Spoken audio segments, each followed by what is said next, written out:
1935, the Lions win the NFL championship. The Detroit Tigers take the World Series. The Red Wings bring home Lord Stanley's Cup. Joe Louis begins his rise to world domination. This transforms the Motor City into Detroit, City of Champions. Oh, the crack of the bat. That's we gotta throw it in the water this time. Yeah, now we got to get some wave sounds. That's it. We need some ocean breezes. Yeah. Detroit City of Champions, the podcast. I'm Jamie Flanagan. Charles Avison. That dude wrote a trilogy of books about this amazing year, 1935, and just all the astounding players and coaches and managers and peoples and fans and teams and individuals that did amazing things. And we're on episode 51. 51. And we're still we've got hundreds of episodes. This is, keep in mind, this is 1 year. One year in Detroit sports history. Oof. We're on episode 51, and we've got so much more to cover. We really do. And I'm looking forward to it. And now we're starting to delve into some of the individuals. Yep. And you've talked about it. We talked about it last episode.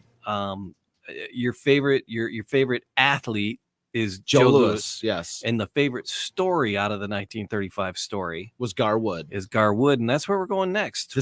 I'm so I know I've said this probably, I think I've said it a dozen times already. I'm so excited to talk about this. I'm so excited. I guess I'm excited to talk about all the City of Champions stuff, but some just stand out more than others. And I've got a great friend of mine named Chris Gorski. Yeah. And Detroit GT is his company. If anybody wants to, it's a shirt. He does some of the greatest shirts in the city. Okay. But anyways, a little shout out for him.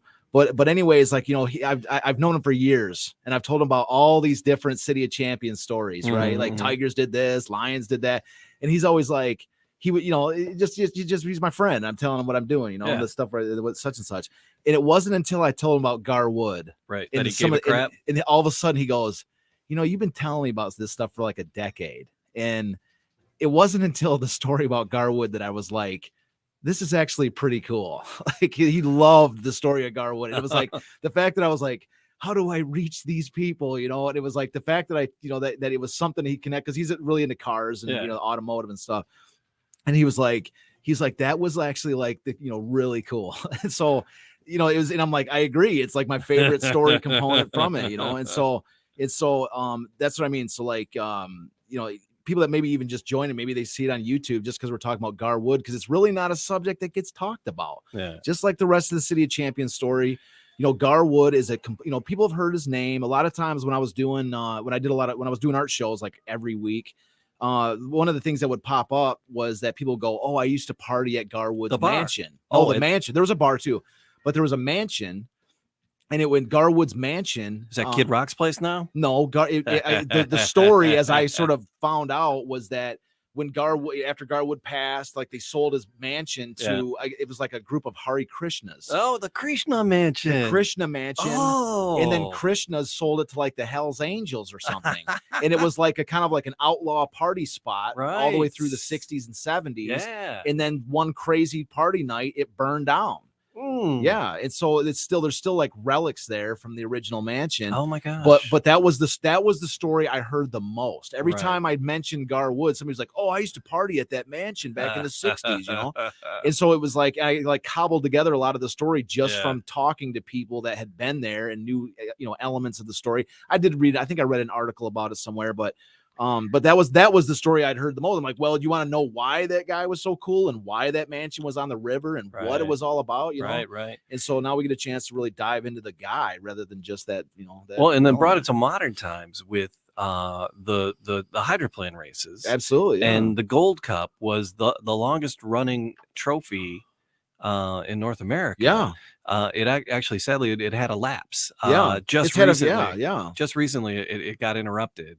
Well, COVID ravaged it, but in the last decade, there's the I don't know what I'm not the modern day speedo racing. I'm not that super into it, so I don't know. But from what I understand, is that financing has not been the easiest for them. Right. But Garwood is what created. But he's the guy. The hydroplane Gold Cup in Detroit. If it wasn't for Garwood, Detroit wouldn't even have existed. Not at all. As long as it did. No, not at all. And we'll talk about the reasons why that is and get into Garwood made Detroit synonymous with speedboat racing. I mean, before Garwood, it was all. I mean, it was actually a hotly contested.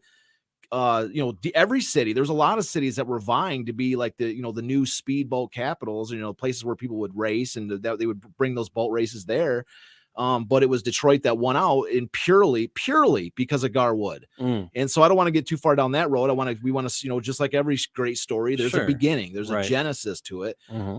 And that's where we're going to start with today's episode is, where it sort of all begins. Yeah. And so, so before even beginning with any components of the story, I want to introduce a book.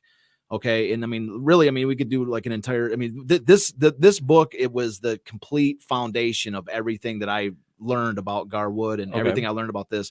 And it is one of the greatest books that, like, I've read a lot of different history books and a lot of different subjects. And this book is one of the best books I've ever read. It doesn't matter about what sport you're talking about. It doesn't matter about what historical subject I've read, like, ancient Greece, ancient Rome, whatever. This is one of the finest history books ever written. Okay. And I do not say that lightly. And you ask me walking on the street, you ask me what's the best history books you'll ever read. In one of the top ones I'll mention to you is going to be Speedboat Kings. Okay. Speedboat Empire. And that's Jaylee Barrett. And we got a slide to bring it up on screen to show we got it. Okay, good. Yep. So I brought my copy in here, and so the Jaylee Barrett, and I'll take it out of this little case here. And there's a reason why it's in the case. I'll mention it here in a second. But so Jaylee Barrett. This book came out in 1939. Okay. So this is a guy who was literally part of all these stories. He's not just writing about it from afar. He was there. All right. And in the book, he talks about he was like some of these events, and we'll talk about like the events he was there for. But this guy, like some of the most critical moments of the story, this guy was in the room. He was suggesting ideas that they were actually latching onto. Yeah. And the reason why is because he was a major player in all this. So I'm just going to read his little bio on his little biography in the book. So Jaylee Barrett was secretary of the Yachtsman Association of America and had been active in the world of powerboat racing for more than a quarter of a century when he wrote Speedboat Kings. Prominent in other fields as well, Barrett served as the secretary of the Detroit Convention and Tourist Bureau for many years, was one of the founders and president for 2 terms of the Automobile Club of Michigan, helped establish the Southeastern Michigan Tourist Association, and served as the president of the International Association of Tourist Officials.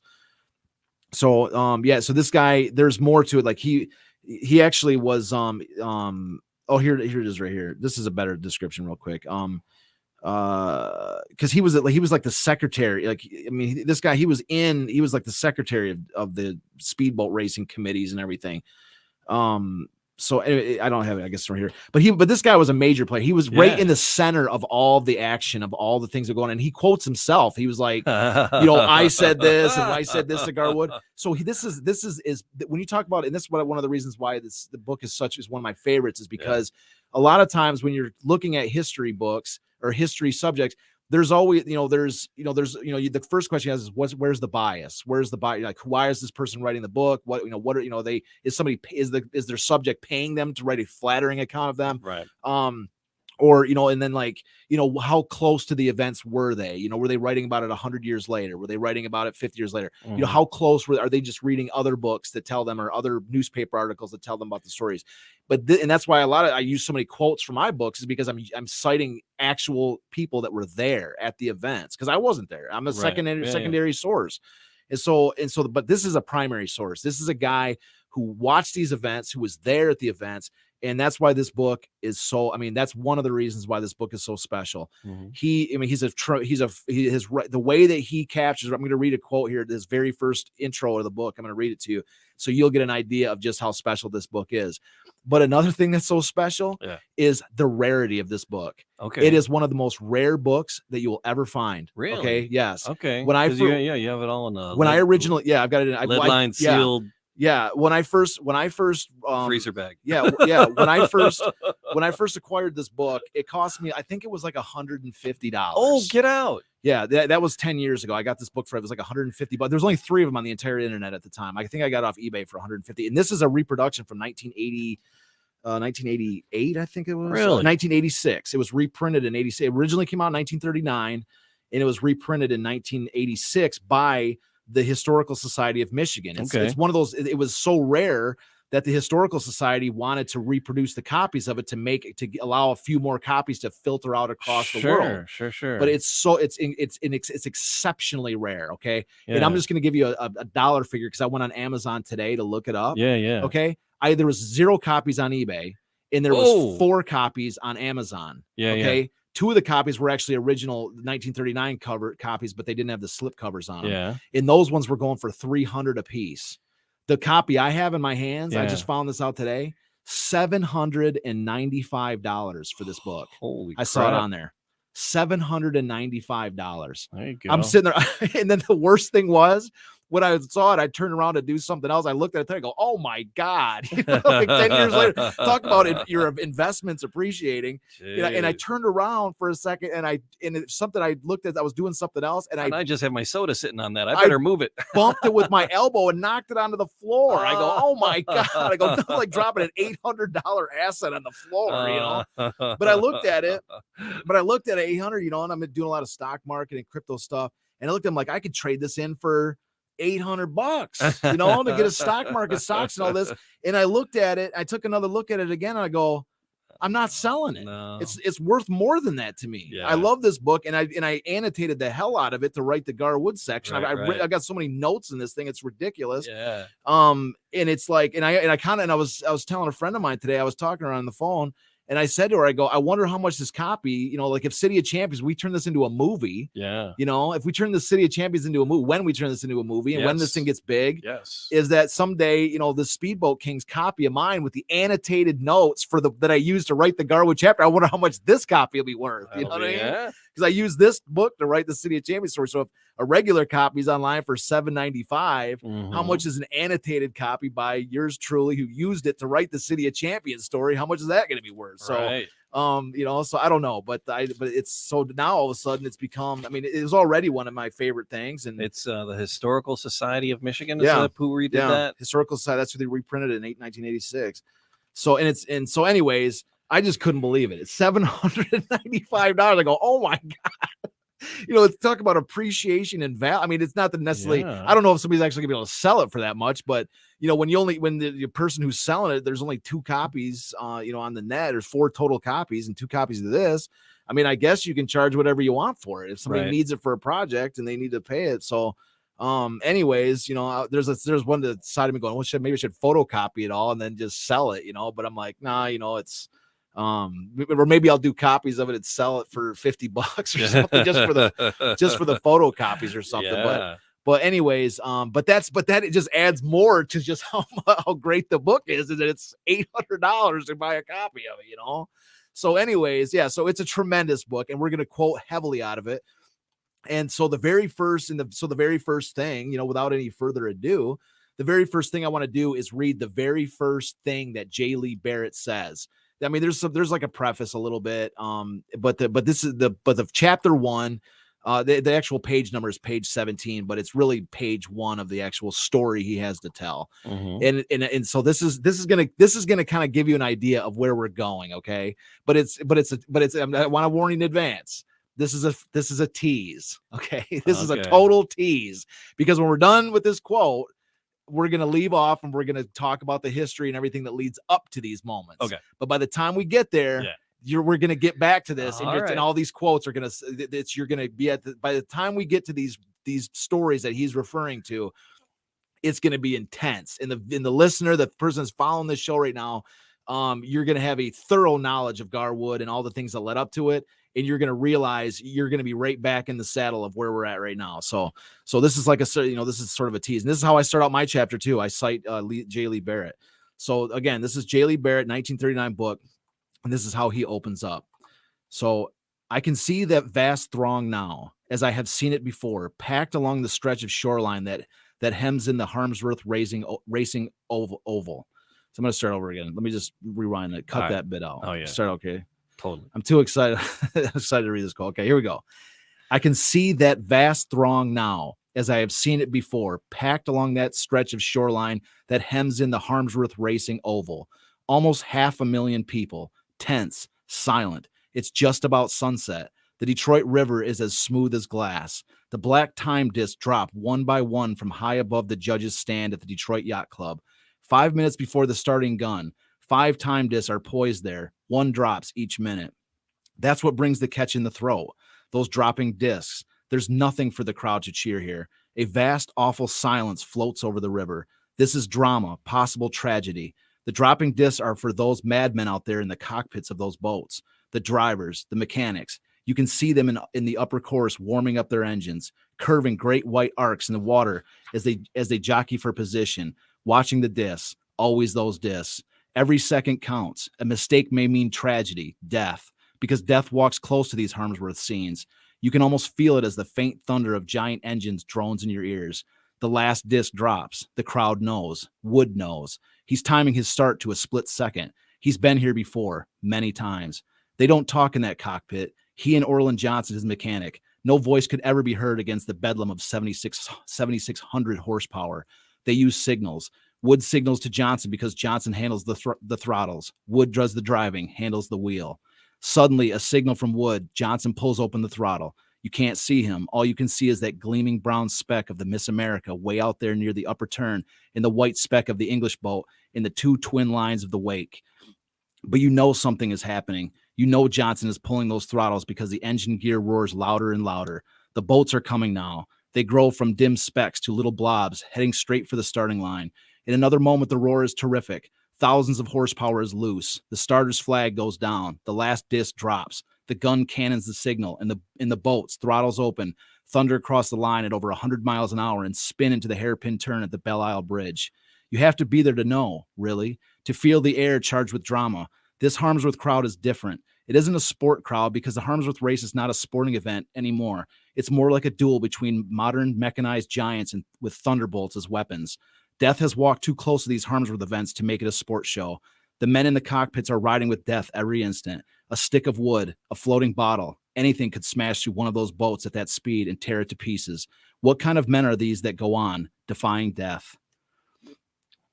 That's how the book starts. Okay, the bedlam of the motor. That's the first page. Oh my gosh, that's the first page of the book. And that's Speedboat Kings. That's Speedboat Kings. $800 is actually kind of a bargain. I mean, inflation's been getting this. It's inflated the price a little bit. But man, that book from start to finish does not get any less interesting. Okay. And that's what we're talking about. Yeah. This is the subject. Yeah. Like I say, the tease is like this is where we're gonna get to these Harmsworth races. In the death. I mean, there's death. This is dangerous, dangerous stuff. These people are putting the engines, as we're gonna get to this. What they're building these boats out of, this is the infancy of boating, and they don't know. There's no jet engines to they're literally planks of wood. They're literally strapping jet engines to planes of wood, and to increase their speed, they're adding multiple engines to do so, and just strapping them together. So like 4 engines becomes 1. Like these things, like this is an incredible story about what we're about to get into. And so that's what I mean. So like that's the T. That's where we're going. But to get there, we got to lay the foundation of the story. All right. And so what where we're going to begin is with a name that is it might be sort of familiar to some people that have heard that are boating. It's one of the most significant names in all of the history of boat racing, and that is the name is Chris Craft. All right, and the name Chris Craft comes from a guy. His full name is Christopher Columbus Smith. Shortened his sort of short name is Chris Smith. Yeah, so you could say Chris Smith is sort of Chris Smith is just the guy in speedboat racing. Like he is like, I guess you can kind of call him the Henry Ford of speedboats, not in the mass production kind of capacity element, but kind of. I mean, he made a lot. I mean, there's still Chris Craft boats today that are on the St. Clair River. But so Chris Smith, born in 1861. Grew up in Algonac. I've looked everywhere to see where he was born at, but I didn't want to say he was born in Algonac, but he was born in the area because every story of him all the way through his young life takes place in Algonac. Okay. So he's born in 1861 at the outset of the very first year of the Civil War. We're not going to let facts slow us down, are we? No, but I'm not going to. But at the same time, I'm not going to give incorrect facts. I hate. I know. The very first couple episodes of the City of Champions, we did so many retractions. Yeah. No. So you're like, So he most likely was born in Algonac, or thereabouts, you know Yeah, what I mean? yeah, Somewhere in the area. Maybe he was born in Detroit or some, some of that bigger Sure, hospital sure, nearby, sure. but he grew up in Algonac Yes. because his I'm early just life. busting your No, I chops, get you. man. So his early life, he and his brother were commercial duck hunters. Okay. Right. So one of the things Who gives a duck? one of the things I have is a map of Algonac. Yeah. So much of the story takes place in Algonac. Okay. Algonac is for speedboat racing. Algonac is like Graceland. Okay. If anybody has a chance to get to Algonac, it is like one of the especially in the summer. Algonac, I used to do a lot of art shows there. Okay. Yeah. Algonac is the coolest place. It's on the St. Clair River.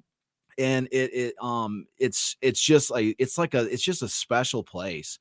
They have the Garwood Museum there. Ooh. There's a statue of Garwood there. Right.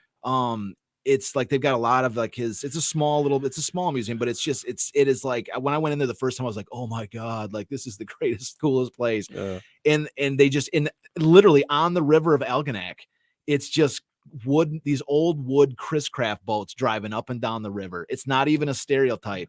These people, that's where Chris Craft, I mean, you go there, it's like a living, breathing museum that these people are driving Chris Craft boats to this day. I mean, these are old, boats from the 1930s to through the 50s that are still on the river today. And it's just so anyway, so that's where we're at right now is Algonac, and this is where Chris Smith is living. And one of the things to kind of point out, I have a map of there on the screen here. Yeah. And one of the reasons I wanted to show this is that there's when you first drive out to Algonac, one of the things you see is all these like it's kind of like got like a swampy area, and that's what's called the St. Clair Flats. Because the reason is that so you have the St. Clair River, and then you got Lake St. Clair, and so like along the way there's sort of a delta that flows into right near Algonac, and it's sort of it's like a wetlands, it's like there's all these like tall reeds and stuff that stick out, and you see that driving into Algonac. But what it became was an incredible place for ducks. Ducks just love this area, and so it was like a major spot for duck hunters. And so Chris Smith, early in his life, he and his brother was his commercial duck hunters. It was like an industry out there. It was like helping tourists find, able to shoot ducks and provide the, whatever they needed. There's an entire industry around duck hunting out there.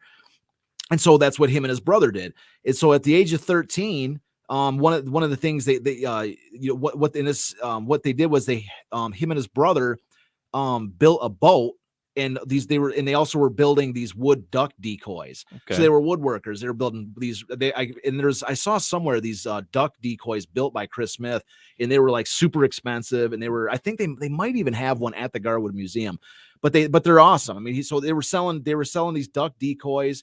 They were building boats for the people out there and like letting them rent them or whatever, when they came out duck hunting. Yeah. And so anyways, so they got to the point where they were so good at making these boats and decoys that they were selling them to all these hunters. Okay. And so fast forward to 1893, Chris Smith is 32 years old. Yeah. And the gasoline powered engines were starting to come out to a certain extent. So at one point, Chris installed a gasoline engine into one of these wood boats, and he sold it. Yep. And so there you go. Yeah, to a group of local fishermen. And so at the time, when he first built that boat in 1893, that boat moved 9 miles per hour. 9 miles an hour. Okay. And so that boat that he built, that first boat he built, was the first gasoline powered vessel on the Great Lakes. Okay. All right. So this is literally the pioneer element of engines in boats, on the water, was right here. So Chris Craft, that's a Michigan thing. Totally. 100%. Oh, absolutely. I did not know that. Absolutely. And so he's from Algonac and stuff. So anyways, so fast forward to 1911. So at this point, it's 18 years later. Chris Smith is 50 years old. And a St. Louis and Cincinnati sportsman named Baldy Ryan was vacationing in Algonac, and noticed the large number of fishing speedboats on the river. So he's looking around, and there's just like today where there's all these boats, he's zipping looking from here to there. and he's going, holy crap, this is like, you can get some serious fishing in. Yeah, well, there's all these different boats in the river. He's like, man, this is like, 1911, this boat speed, these powerboats are in their infancy, and the whole river's covered with them going. He's like, where is these things coming from? And so he found out about Smith. He bought 2 of the boats, and he took them to his friend in New York named J. Stewart Blackton, who is the Commodore of the Atlantic Yacht Club in New York. And so Blackton, so there's a couple of trophies at the time. We're going to get more into the trophies in the next episode, but just so Blackton wanted to win these trophies. He was a sportsman. He wanted to win these trophies. One of them being the Gold Cup, and the other one was the Harmsworth. Okay. So the Gold Cup, in short, was basically the best speedboat racer in America, and the Harmsworth was the best speedboat racer in the world. Okay. And so that's just short version. That we're going to get much deeper into those in the next episode. Right. So just to give you a little context, the previous year, 1910, there was a racer named Frederick Burnham, and he had won both trophies in a boat called the Dixie 3. And that boat at that time went 35 miles an hour. 35 miles an hour. Cranking it. Yeah. So that's 1910, that those trophies are won with boats that go 35 miles an hour. So this kind of brings me to my next little quote, and this again comes out of Speedboat Kings. And so knowing that the idea that the winning boat went 35 miles an hour, Blackton, he wants to commission some boats, he sees Bally Ryan bring these boats and go, man, these are sweet looking, but if I'm going to get a boat from you, they've got to at least go 40 miles an hour. They have to have a chance of beating the previous thing, because that's what he wants to do, is race them. And so anyway, so this is the quote. This comes out of Speedboat Kings. And so here we go. But Blackton too was a gambler, and he wanted the British International Trophy, meaning the Harmsworth, for his own club, the Atlantic Yacht Club. So he said to Ryan, if you can build me a boat that will travel over 40 miles an hour, I'll buy it. Ryan went back to Algonac. He himself didn't believe they could build a 40-mile-an-hour boat.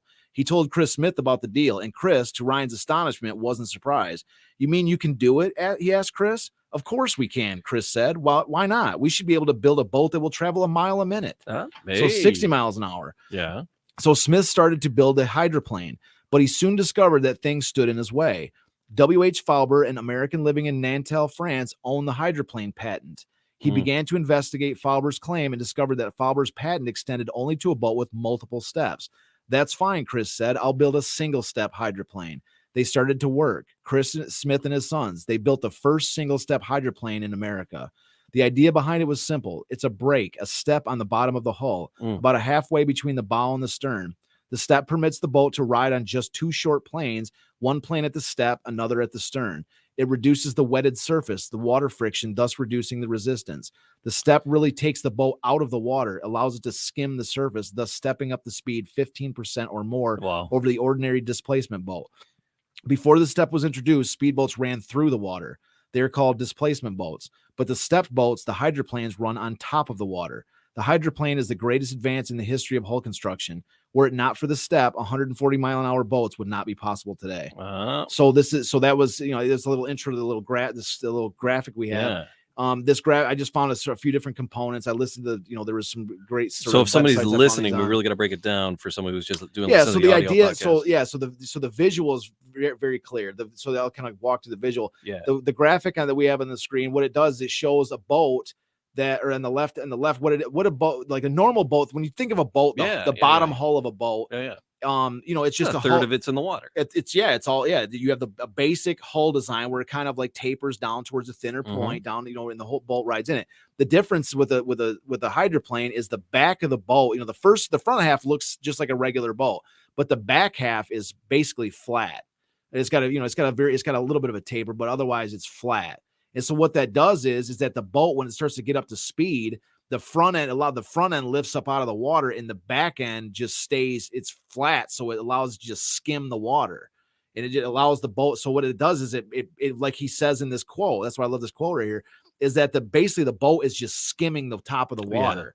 It's just allowing enough of a connection to the water to stay, grounded. Mm. But otherwise the boat's just it lifts the weight of the boat off, so there's no friction on the front of the boat. Yeah. The water doesn't resist the front, so now you're just going through the air. You pretty much just have the propellers exactly pushing you through. Exactly, and just very skimming the thing. And so that's why they do that flip.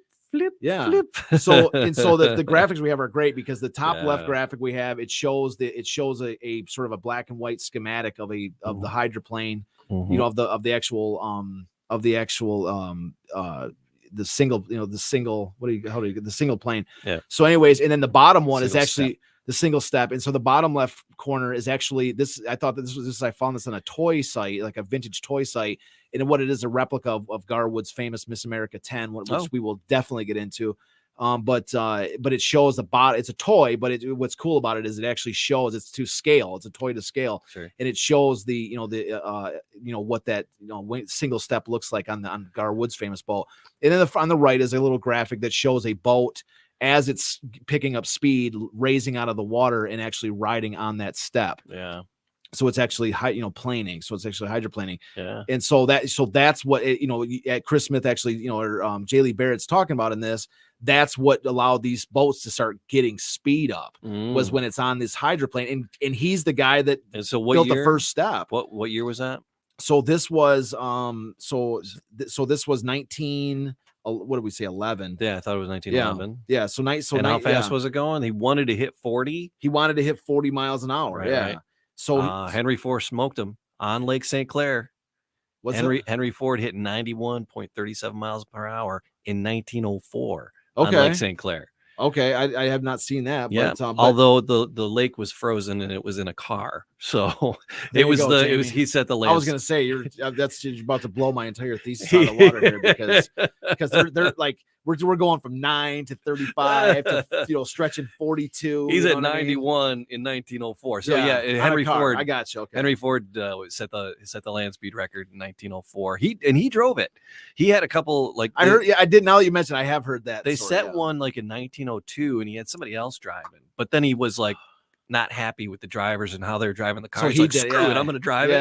And so Lake St. Clair would like really freeze. Yeah. And so that's a nice flat surface, and so they could get rolling. Yeah. And so 91.37 mile per hour, and it was very shortly after that broke in Ormond Beach in Florida, and then that's where they just did them forever after that. They started doing the hard beach surfaces. But we're going to talk about Lord Seagrave, who broke a land speed record, and then also was one of the competitors on the water too. I just wanted to mess with you a little bit. No, you did, and you caught me for a second there, because I'm like, I didn't want to refute something you're reading on the internet, because if there's something like this, I'm like, hold on a second, that's news to me. It's on the web. It must be true. Well, I mean, I don't automatically believe it, but if there's some rival story, I was kind of wondering. But I have heard that story in a car. On the frozen water. I got you. It's a little different. So let's we're talking about here. You tow a boat behind him.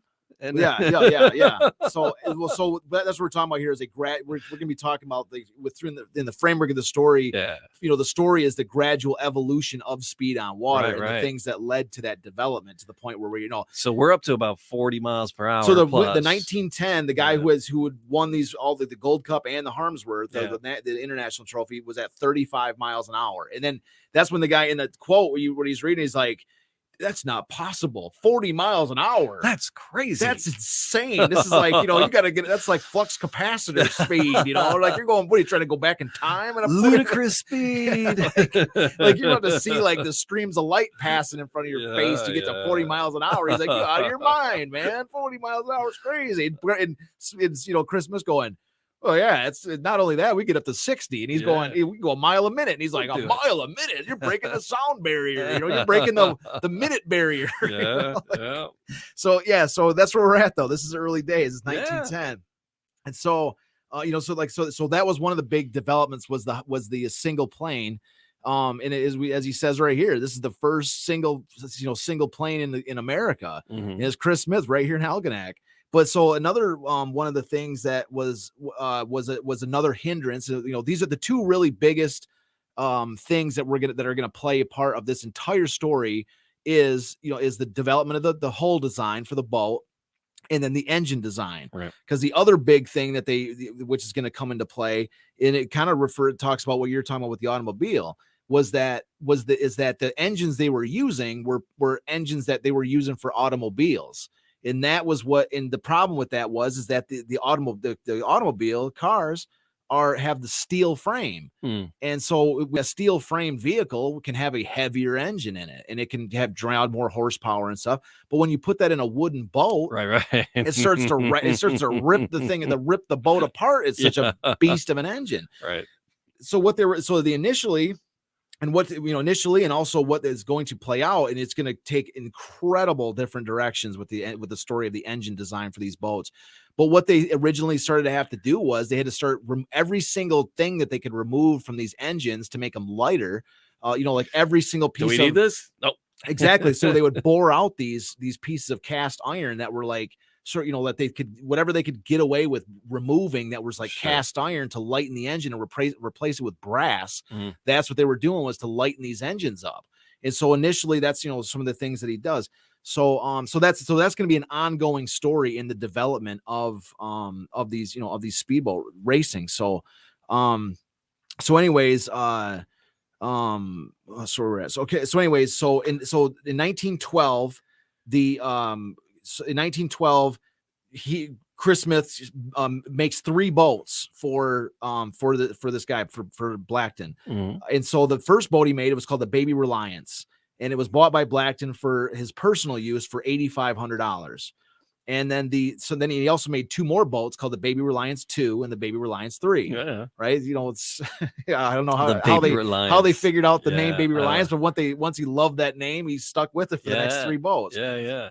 And so the next 2 boats that he bought, these Baby Reliance 2 and 3, they entered these 4th of July races in Iowa.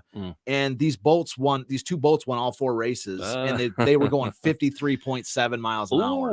So not only did he break 40, but he crushed it with 53.7. Yeah. So anyways, that's kind of where I want to leave off at the moment. Okay. But so what we're seeing here, so this is like a monumental leap from the 35-mile-an-hour boat that he's hoping to get up to 40, and then he's like, no, they crushed it at 53.7.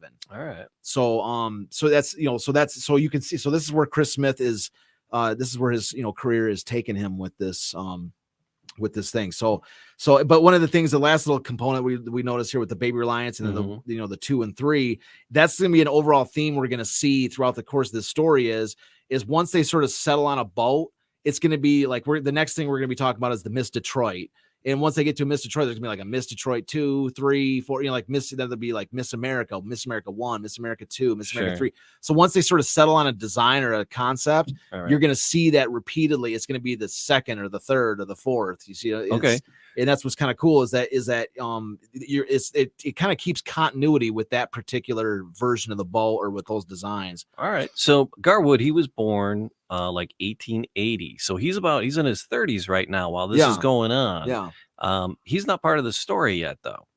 Not yet. Okay. We will get to him. We're gonna have one more episode. There's some stuff we're gonna talk about in the next episode. What was Garwood doing in his 30s? Are we gonna find out? We'll get to. We'll get to it. Yeah, we'll get to it. There's a ton of stuff. And then But I want to. There's like it's kind of like Joe Louis, where we talked about the little bit of the history of boxing first. We did. There's some. So I'm just seeing where we are. And Garwood's alive at this point. He's he's 32. Garwood's gonna be building up. He's gonna be Is he out duck hunting? Is that where he is? No, he's not duck hunting, but he is. But he's building a fort. Let's just say, give a little bit of a teaser. Who gives a duck? I just was trying to get back to the ducks. No, Christopher was laughing at me. Okay, Garwood at this point is basically building up a fortune in order to finance the future endeavors of what's gonna. So you're gonna have a guy like Garwood who is the spirit and soul. Gatsby money. Yes, exactly. He's gonna have basically an unbelievable fortune to bring to the table, and he's also gonna bring just a winning spirit. Like all he wants to do is just go faster and faster and faster. Yeah, he's gonna be the spiritual driver of the project. He's also gonna be the guy that drives the boat. Yeah. And he's going to be partnered. We're going to find, there's this wonderful story of how this all comes together. But Chris Smith is going to be the original, the designer of the boats, paired with unlimited resources of a guy like Garwood. And that's what I'm saying. It's a match that is just going to be perfect. I mean, this is a guy that's like the greatest boat designer, that there is, paired with a guy with with unlimited resources and the desire to utilize them. So we just cracked 50 miles an hour. Yeah, so we're 50. in Iowa. We got to get back on the Michigan waterways and the world waterways. We'll get there. And more to cover. Yeah, so next episode, we're going to be talking a little about the trophies, and we're going to be talking more about Chris Smith. And I want to find out where the Gold Cup is, because I don't know if they're. It's a tough story. It's when you're reading about it, because it's been in Detroit more often than not in the last several decades. Yeah. But recently COVID disrupted everything. Yeah. And so there was a couple years, I read a Detroit News article that said that it was canceled in 2020, Yep. it was canceled in 2021, but even the race in 2021 was like 50-50 going to happen because of the financing. Right. Like they'd had I think it was Chevrolet had sponsored a large percentage of it, but they still had not raised enough money to actually finance the race, which cost like $500,000 to put on. Yeah, it's crazy. So, I always love heading down there, though. Yeah, no, I was trying to, but all right, we'll find out. I'll do a little research on but that. I don't know how much it's even if it even popped up anywhere, or if 2022 is going to be a different story. Sure. The other thing too is that there's all this stuff with going on with the borders with Canada and stuff like this. I mean, it's right on the Detroit River, and Canada shares a border with Canada with all this stuff. So all these things are disrupted. So money coming from either side, sponsorship money coming from either side of the border, that's disrupted. So. I don't know, but the thing about one of the things that's I think is critical with this story is that, like, especially if it's brought into a movie format, is it's going to reawaken potentially reawaken the interest in speedboat racing. Yeah. And in the place that it occupies in Detroit historically, because when we look at the history of Detroit sports, we look at the Tigers, we look at the Lions, we look at the Red Wings. Now maybe hopefully we look at Joe Louis a little bit more. But really, one of the objectives I'm really hoping for out of this is that it raises a little bit more awareness of just what a historical, just how much Detroit's speedboat racing history occupies a prominent place, not just like in the world of Detroit sort of lore, but in like the wider world. I mean, we're going to get, you could hear that quote in the beginning. What's going to make these races so incredible is that there's entire countries are going to be financing boats to try to take these trophies from Garwood. Yeah. And so you're going to, like you said, 600,000 people are lined up on the rivers to watch these races. This was the some of the greatest, this is where it all happened. It's more than just like a Detroit thing. This was the eyes of the international, of the world were on Detroit watching these, this story play out. Yeah. And so, I mean, it was a big deal. It was a very big deal. And so maybe bringing a little bit more awareness to just how cool it was will sort of maybe, drive some interest towards, back towards this thing to make sure that the Gold Cup stays in Detroit, Yeah. All right. So the website, DetroitCityOfChampions.com. And then social medias, you can find us there too. Yeah, anything with Detroit City Champions. There's not really that much, honestly. I mean, this is something this is a grassroots thing. We're trying to bring it back. We're trying to do this stuff and show like this is this incredible season that we're plumbing the depths of something that is just absolutely incredible and has and I'll say it has never been covered. Yeah. We could say like, oh, I'm sure somebody's covered it. It has never been covered.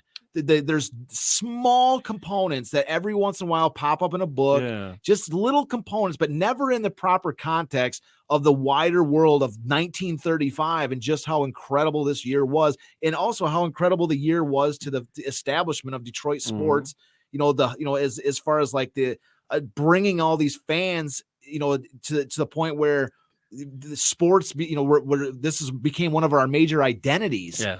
This is the year. This is where it begins. And so, and you can even say before, we've talked about before 1935, the Tigers, really before 1934, because the Tigers came out of nowhere in 34 with Mickey Cochran, as we talked about. But leading up to 1934, I guess you could say, Detroit sports were non-existent.